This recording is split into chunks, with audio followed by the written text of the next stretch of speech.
슬프다. 4절입니다. 슬프다.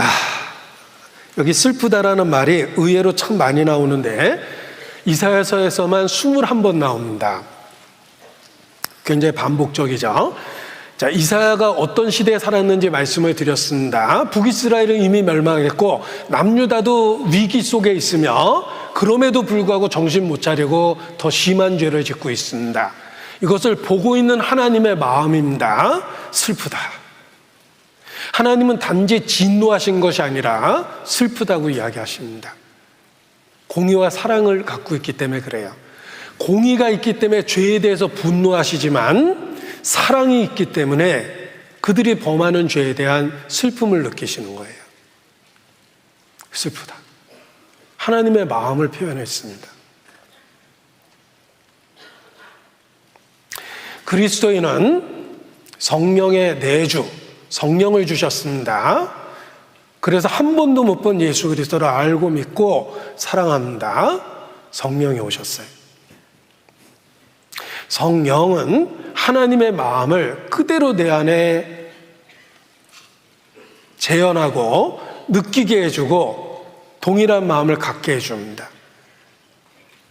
우리의 마음속에 성령이 있다는 증거는 죄에 대한 슬픔을 느낀다라는 거예요. 하나님이 슬퍼하는 것을 그리스도인도 슬퍼합니다. 하나님이 꺼려하는 걸 그리스도인도 꺼려합니다. 하나님이 기뻐하는 것을 그리스도인도 기뻐합니다. 성령이 같은 보조로 움직이고 있기 때문에 그렇습니다. 주님은 그들의 죄를 책망하고 심판에 대한 경고만 하신 게 아닙니다. 사랑을 갖고 슬퍼하셨어요. 그리고 지금도 성도의 마음에 그 슬픔이 있습니다. 거룩한 슬픔이 있습니다. 보십시오. 성령의 내주, 성령이 우리 안에 계십니다. 성령의 역사를 통해서 성도의 내면에 죄에 대한 슬픔과 고통을 느낄 수 있도록 해주십니다. 거듭난 성도는 반드시 죄에 대한 슬픔, 곧 거룩한 슬픔이 있어요. 우리나라와 관련 있는 선교사님 중에 밥 피어슨 선교사님이 있는데 그분이 하셨던 말씀입니다. 하나님의 마음을 아프게 하는 것들로 나의 마음을 아프게 하옵소서. 이것이 경건의 비결입니다. 하나님이 슬퍼하는 것을 나도 슬퍼하고 하나님의 마음이 아픈 것을 나도 아프게 느끼면 죄로부터 멀어집니다.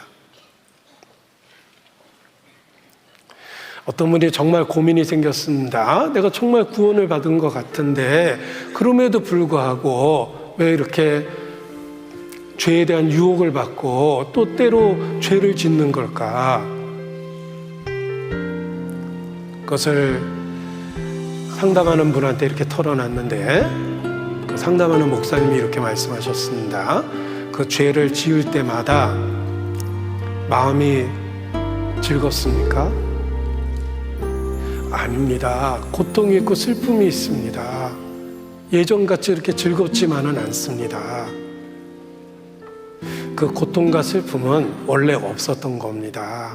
그것이 바로 성령께서 우리 안에 역사하신다는 증거입니다. 자, 그렇습니다. 우리가 여전히 연약하고 여전히 죄에 대한 유혹을 받지만 구원받은 이후 그리스도 안에서 달라진 것이 있습니다. 더 이상 죄가 즐겁지만은 않아요. 고통이 되고 슬픔이 됩니다. 너희 속에 나를 경외하는 것이 없는 것이 악이요 고통인 줄 알라. 에레미야 2장에 있는 말씀이에요. 알게 됩니다. 내 안에 선한 것이 없다는 것이 고통이 되고 슬픔이 됩니다. 내가 유혹을 받는다는 것 자체가 나에게 슬픔이 되고 고통이 돼요. 예수님처럼 정말 바울처럼 그렇게 살고 싶은데 나는 여전히 흔들리고 유혹은 달콤하게 느껴집니다. 그런데 달라진 것이 있다면 고통과 슬픔이 함께 있다는 거예요. 그것은 내 안에 없었던 것입니다. 주님께서 우리 안에 함께 하신다는 증거예요. 성도에게는 거룩한 슬픔이 있습니다. 이르시되 너는 예루살렘 성읍 중에 순행하여 그 가운데서 행하는 모든 가증한 일로 인하여 탄식하며 우는 자의 이마에 표하라 하시고, 자, 모든 사람을 죽이라는 엄한 명령을 천사에게 내리셨습니다. 그런데 유일하게 하나님이 살려주는 사람들이 있습니다. 그 성 안에서 벌어지는 모든 일을 보면서 탄식하고 우는 사람의 이마에 표하라. 그들은 해치지 말라. 하나님의 사람들입니다. 하나님의 사람들은 죄에 대한 통증과 슬픔을 갖고 있습니다. 애통하는 자가 복이 있습니다. 애통하는 자가 복이 있습니다. 거룩한 슬픔이 있습니다. 그 고통과 통증과 슬픔 때문에 죄에 대해서 그럴 수 없느냐라는 저항력을 갖고 사는 겁니다. 그래서 예전처럼은 절대로 살 수가 없는 거예요. 올바른 성도에게는 그 거룩한 슬픔이 있습니다.